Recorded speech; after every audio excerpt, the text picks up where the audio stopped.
bienvenidos a una nueva edición de Informe Diario. Los saluda Carla Chocano. Revisemos a continuación nuestros titulares.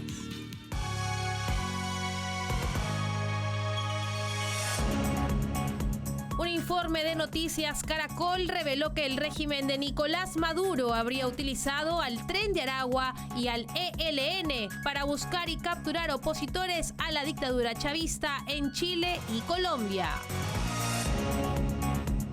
La capital de Haití, Puerto Príncipe, se convirtió en escenario de intensos tiroteos cuando la policía enfrentó a la banda delictiva liderada por Jimmy Cerisier. En España, en un acto de falta de transparencia, el gobierno presidido por Pedro Sánchez ha anunciado que ninguno de sus ministros responderá preguntas sobre el caso Coldo en el Senado.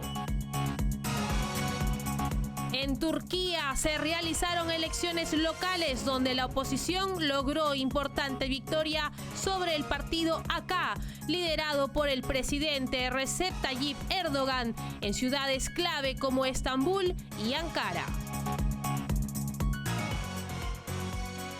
Empezamos con el desarrollo de la información contándoles que un reciente reporte de Noticias Caracol ha descubierto una serie de acciones inquietantes perpetradas por el régimen de Nicolás Maduro, extendiéndose más allá de las fronteras de Venezuela. Se revela una presunta colaboración entre la inteligencia venezolana y grupos delictivos como el ELN y el Tren de Aragua, implicados en secuestros y violaciones de derechos humanos en Colombia y Chile. Estos hallazgos plantean serias preocupaciones sobre la estabilidad regional y la seguridad ciudadana.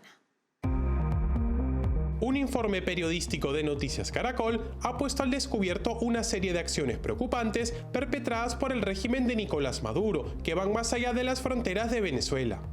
Bajo el pretexto de desarticular una supuesta conspiración contra el dictador Maduro, se ha desencadenado una persecución implacable que involucra a ciudadanos tanto en Colombia como en Chile. Lo más alarmante es la aparente colaboración entre las fuerzas de inteligencia de Maduro y grupos delictivos como el Ejército de Liberación Nacional y el Tren de Aragua. El teniente coronel Alexander Grant, conocido como Mano Negra, ha sido señalado como el arquitecto principal de estas maniobras clandestinas que incluyen torturas y violaciones de los derechos humanos. Entre los perseguidos se encuentran Ángelo Heredia, capturado por el ELN cerca de Cúcuta y entregado a la inteligencia militar venezolana, y Ronald Ojeda, secuestrado y asesinado en Santiago de Chile por miembros del Tren de Aragua, supuestamente operando en nombre de la inteligencia venezolana. Pablo Parada, por su parte, logró eludir un intento de secuestro en Bogotá, atribuido a una organización delictiva asociada al régimen de Maduro. Las revelaciones sobre los vínculos entre la inteligencia venezolana y grupos ilegales han suscitado reacciones en Colombia, donde figuras políticas como el concejal Daniel Briceño han cuestionado la respuesta del presidente Gustavo Petro y el ministro de Defensa, Iván Velásquez.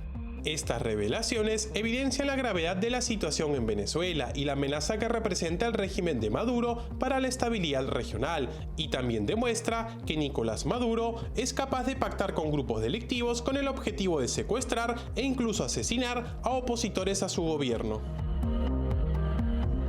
Seguimos en Venezuela, donde la líder opositora María Corina Machado ha pedido a Noruega, país mediador en las negociaciones entre el régimen de Nicolás Maduro y la oposición, a garantizar elecciones presidenciales libres y justas. Este llamado resalta la falta de voluntad del régimen de Maduro para cumplir con los acuerdos internacionales y garantizar un proceso electoral transparente, instando a la comunidad internacional a presionar al régimen chavista para que respete los derechos democráticos del pueblo. La líder opositora venezolana María Corina Machado ha elevado un urgente llamado a Noruega, país mediador en las negociaciones entre el régimen de Nicolás Maduro y la oposición, para garantizar unas elecciones presidenciales libres y justas en el país sudamericano el próximo 28 de julio. Machado insta a que Noruega presione al dictador Nicolás Maduro para que cumpla con el Acuerdo de Barbados y permita la candidatura presidencial de su sucesora, Corina Yoris. En una carta dirigida al primer ministro noruego Jonas Gahr, Machado denuncia que el acuerdo ha sido integralmente violado por parte del régimen de Nicolás Maduro. Además, enumera diversas violaciones flagrantes del Acuerdo de Barbados, incluida su inhabilitación por parte de la justicia venezolana, la detención de miembros de su equipo electoral y el corte de electricidad en la embajada argentina. Machado advierte sobre el riesgo inminente de desapariciones forzadas, tanto para su equipo como para ella misma, resaltando que podría ser objeto de detención injustificada.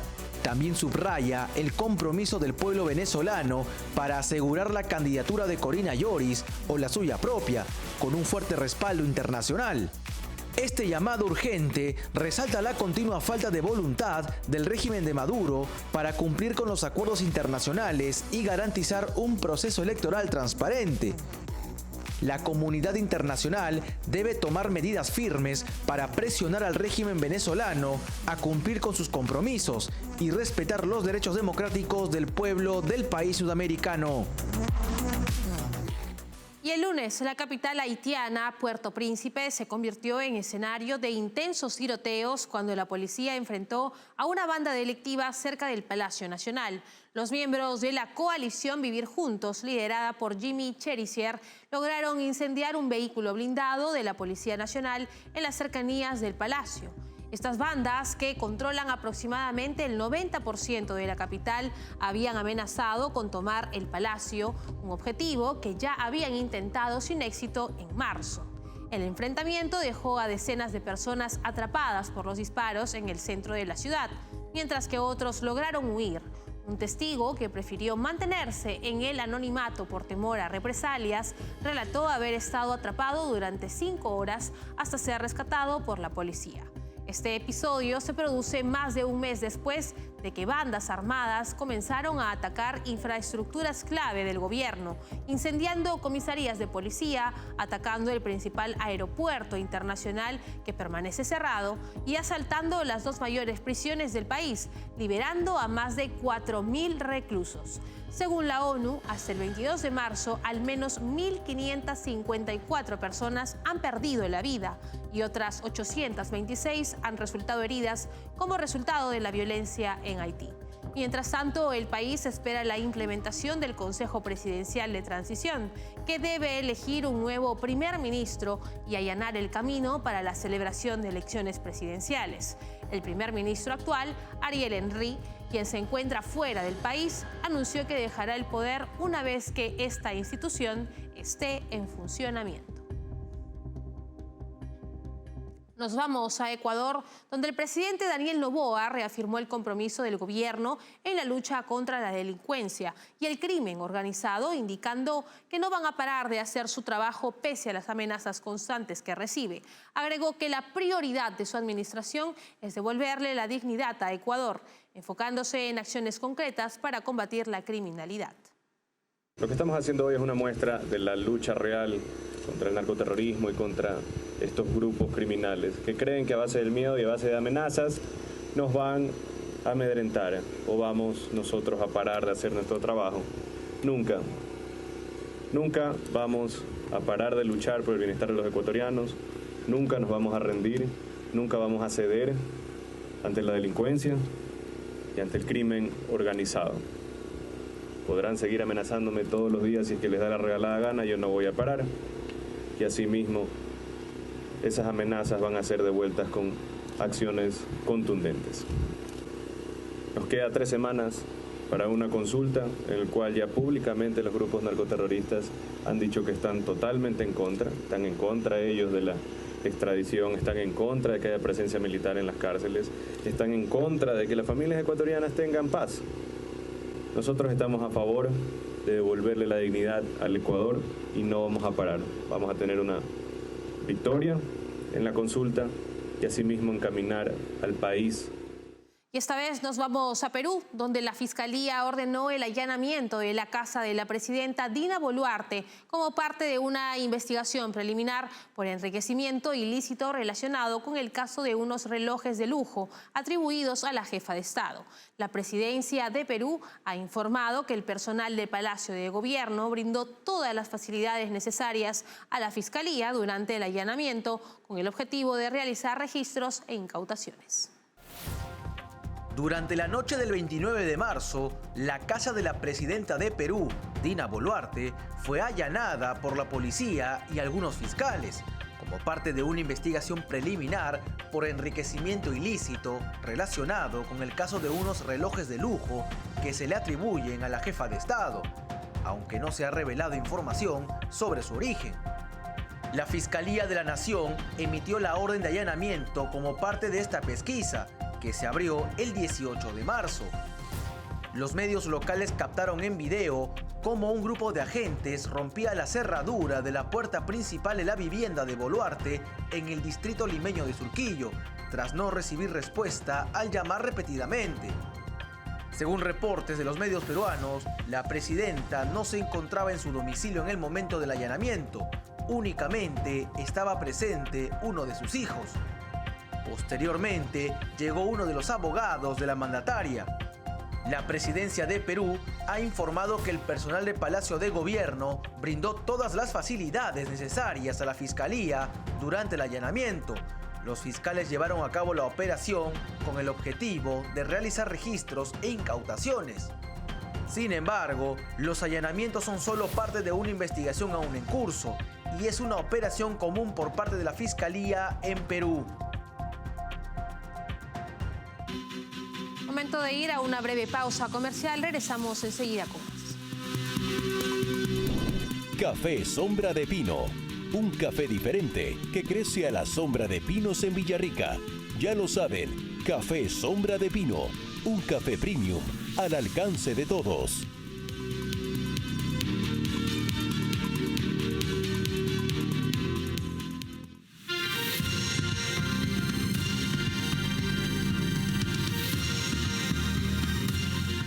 Continuamos en esta edición de Informe Diario. En Turquía se realizaron elecciones locales donde la oposición logró una importante victoria sobre el partido AK, liderado por el presidente Recep Tayyip Erdogan, en ciudades clave como Estambul y Ankara. Este cambio podría tener un impacto en la política internacional de Turquía, especialmente considerando su posición ambigua entre Rusia y Occidente. En las recientes elecciones locales en Turquía, el partido de la oposición ha obtenido una victoria significativa sobre el partido AK, liderado por el presidente Recep Tayyip Erdogan, en ciudades clave como Estambul y Ankara. Esta derrota marca un cambio potencial en el panorama político turco, dado que Erdogan ha mantenido el poder desde el 2003, ejerciendo una influencia considerable tanto en la política interna como en las relaciones exteriores de Turquía. La victoria de la oposición no solo representa un revés para Erdogan, sino que también podría influir en la relación de Turquía con Rusia y Occidente. Esto puesto a que si bien Turquía es parte de la OTAN y teóricamente es aliado de Estados Unidos, Erdogan ha tenido una posición ambigua y ha tenido un vínculo estrecho con Vladimir Putin, presidente de Rusia. La derrota de su partido podría repercutir en cómo Turquía se posiciona en el escenario internacional, especialmente considerando su rol como miembro de la OTAN. Este cambio viene en un momento crítico, ya que Turquía ha estado actuando como intermediario entre Occidente y Moscú, especialmente desde la invasión rusa en Ucrania. Analistas de Carnegie Europe, citados por Business Insider, han sugerido que la derrota de Erdogan podría tener un efecto amortiguador en su prestigio dentro de Turquía, lo cual, a su vez, podría cambiar la dinámica de las relaciones internacionales del país, especialmente con Rusia y los países occidentales. Aunque estas elecciones fueron locales, los resultados señalan un posible cambio de dirección en la política turca que podría afectar sus alianzas y estrategias globales. Además, el contexto económico de Turquía, marcado por una crisis económica prolongada, inflación desbocada y depreciación de la lira, ha sido un factor decisivo en estos resultados electorales. Y en Estados Unidos, la candidatura independiente de Robert F. Kennedy Jr. para la presidencia podría impactar más a Joe Biden que a Donald Trump. Aunque Kennedy enfrenta obstáculos, su promedio cercano al 10% en las encuestas indica que podría influir en el resultado electoral, especialmente afectando a Biden. Kennedy, con un perfil político variado, podría atraer a votantes descontentos con el actual mandatario. Una candidatura independiente de Robert F. Kennedy Jr. para la presidencia de Estados Unidos como un tercer candidato podría afectar mucho más al presidente Joe Biden que a Donald Trump, según muestran las encuestas de The Hill Decision Desk HQ. Aunque Kennedy aún enfrenta obstáculos significativos para consolidarse como una amenaza real para los candidatos de los dos principales partidos, su impacto potencial en la carrera hacia la Casa Blanca no debe subestimarse. Kennedy, quien ha logrado reunir las firmas necesarias para aparecer en la boleta en aproximadamente media docena de estados, ha mostrado un promedio cercano al 10% en las encuestas, posicionándose como el candidato de tercer partido más prominente desde Ross Perot en 1992. Este nivel de apoyo indica que podría influir significativamente en el resultado de las elecciones, especialmente considerando que las encuestas sugieren que su presencia podría afectar ligeramente más a Biden que a Trump. Las preocupaciones dentro del Partido Demócrata han aumentado, llevando al Comité Nacional Demócrata a formar un equipo dedicado a la investigación de oposición y a la comunicación sobre los posibles efectos disruptivos de los candidatos independientes y de terceros partidos. Esto refleja la conciencia de que en una contienda electoral tan ajustada como se anticipa para el 2024, incluso un pequeño cambio en el apoyo podría ser muy decisivo. Kennedy, con un perfil político que abarca desde el ambientalismo hasta el escepticismo sobre las vacunas, podría atraer a votantes descontentos con Biden. Aunque Kennedy rechaza la noción de que su campaña servirá únicamente para influir en el resultado a favor de uno de los dos principales candidatos, su presencia en la carrera introduce una variable impredecible: la posibilidad de que participe en los debates presidenciales, aunque remota, podría alterar aún más el panorama. En resumen, la candidatura de Robert F. Kennedy Jr. presenta un desafío particular para Biden, potencialmente desviando el apoyo clave en una elección que se espera sea reñida.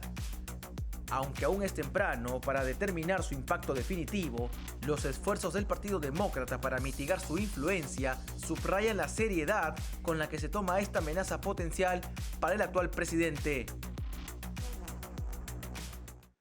Y en otras noticias, el gobierno español, presidido por Pedro Sánchez, ha anunciado que ninguno de sus ministros responderá a preguntas sobre el caso Koldo en el Senado. Esta decisión, comunicada por el secretario de Estado de Relaciones con las Cortes, Rafael Simancas, apenas unas horas antes de la sesión, ha generado un gran revuelo y ha levantado sospechas sobre la transparencia y la rendición de cuentas en el seno del Ejecutivo. El caso Koldo, que ha salido a la luz tras una extensa entrevista de El Mundo con Koldo García, ex asesor de José Luis Ábalos y presunto cabecilla de una trama de corrupción en la venta de mascarillas durante la pandemia, ha puesto al gobierno contra las cuerdas. Las acusaciones de corrupción y el supuesto vínculo entre la esposa de Pedro Sánchez, Begoña Gómez, y la trama Koldo han generado un clima de incertidumbre y desconfianza en el partido del presidente español. Ante esta situación, el gobierno ha optado por eludir el escrutinio parlamentario, evitando así enfrentarse a las preguntas en el Senado, donde el Partido Popular ostenta la mayoría absoluta. Esta estrategia de evasión ha sido duramente criticada por el PP, que acusa al gobierno de esconderse y de no estar dispuesto a dar explicaciones sobre un caso que podría tener importantes ramificaciones políticas.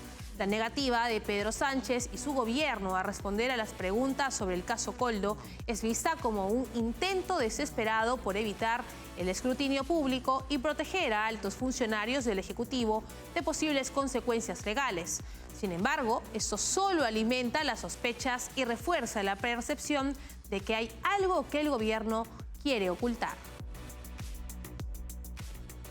Continuamos en España, donde el portavoz del Partido Popular, Miguel Tellado, ha confirmado que solicitarán la comparecencia del ministro de Política Territorial, Ángel Víctor Torres, en la Comisión de Investigación del Senado sobre el caso Koldo.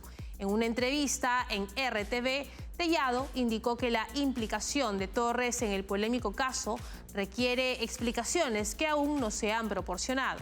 Además, el PP también pedirá la comparecencia de la presidenta del Congreso, Francina Armengol, en la misma comisión. Además, resaltó que el gobierno de Baleares, liderado por Armengol durante la pandemia de COVID-19, gastó 3.7 millones de euros en la compra de mascarillas inservibles, pagadas precipitadamente y tratando de cargar el costo a fondos europeos. Una actuación que está siendo investigada por la Fiscalía Europea Anticorrupción. Por otro lado, Tellado defendió la comisión del Senado que investigará el caso Coldo, criticó la impulsada por el PSOE en el Congreso, a la que calificó de viciada debido a la presidencia de Armengol, quien es objeto de investigación. La comisión que abordará el caso Coldo busca esclarecer el escándalo que rodea al PSOE, partido del presidente de gobierno Pedro Sánchez, por estar implicado en el cobro de comisiones ilegales por la compra de mascarillas con la colaboración de Koldo García, ex asesor del entonces ministro de Transporte, José Luis Ábalos. Es momento de ir a una breve pausa comercial. Regresamos con los deportes. Café Sombra de Pino. Un café diferente que crece a la sombra de pinos en Villarrica. Ya lo saben, Café Sombra de Pino. Un café premium al alcance de todos.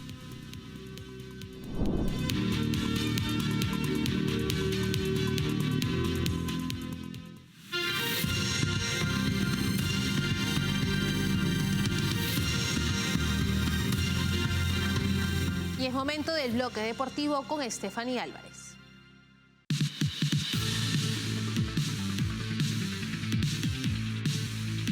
Muchas gracias, Carla. Nosotros comenzamos nuestra información deportiva contándoles que el argentino Mariano Navone tuvo un debut contundente en el ATP 250 de Marrakech al vencer en sets corridos por 6-3 y 6-2 al tunecino Aziz Dugas en su duelo por la primera ronda.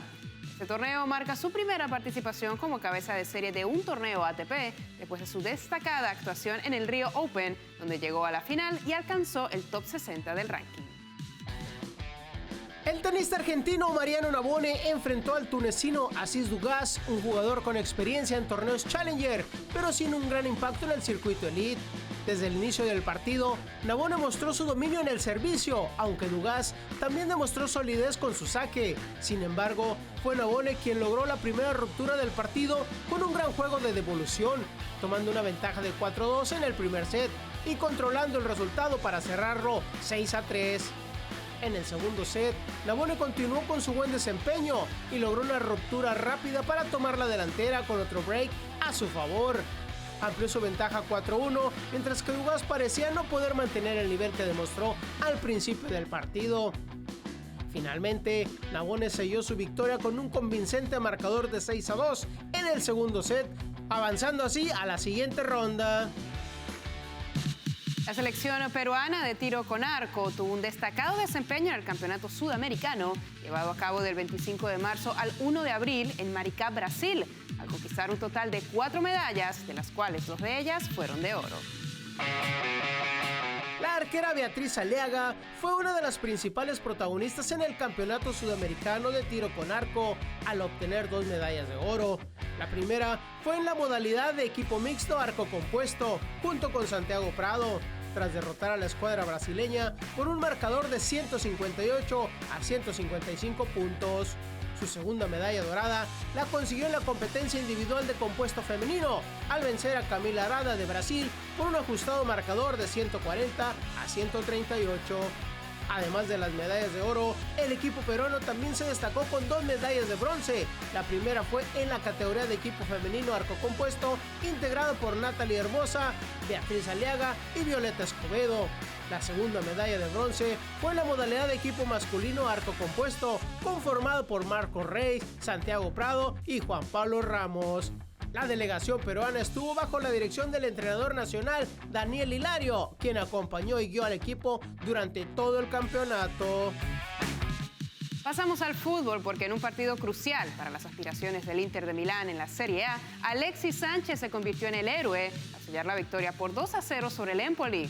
El chileno ingresó en el tramo final del encuentro correspondiente a la jornada 30 y dejó su huella al anotar el segundo gol del equipo nerazzurro.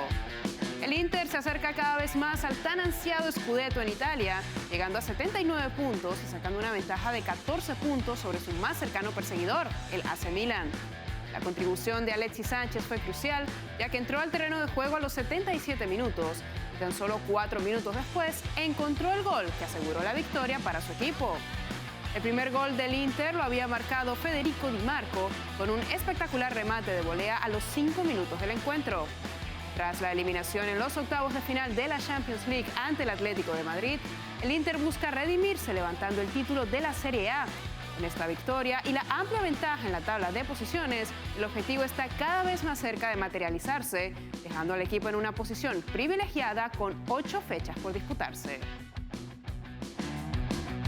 El Fluminense enfrentará su primer partido en la Copa Libertadores contra Alianza Lima, pero no contará con su goleador Germán Cano.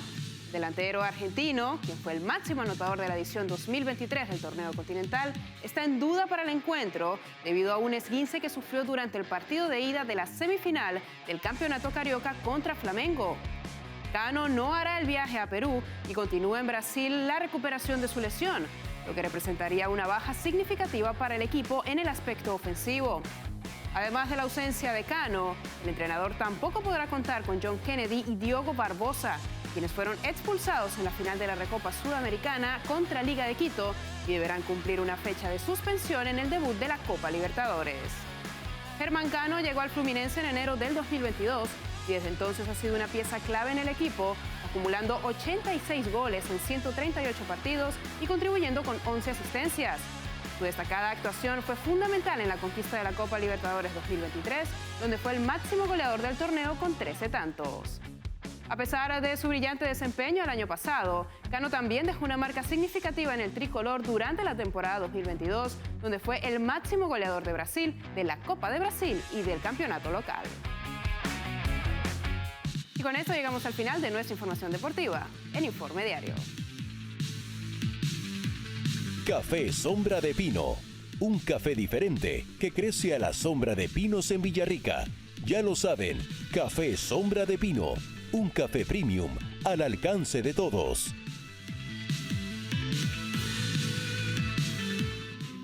Vamos llegando al final en esta edición de Informe Diario. Recuerden que para más información escaneen el código QR que aparece en este momento en sus pantallas. No se olviden que estamos en www.grupotvl.com.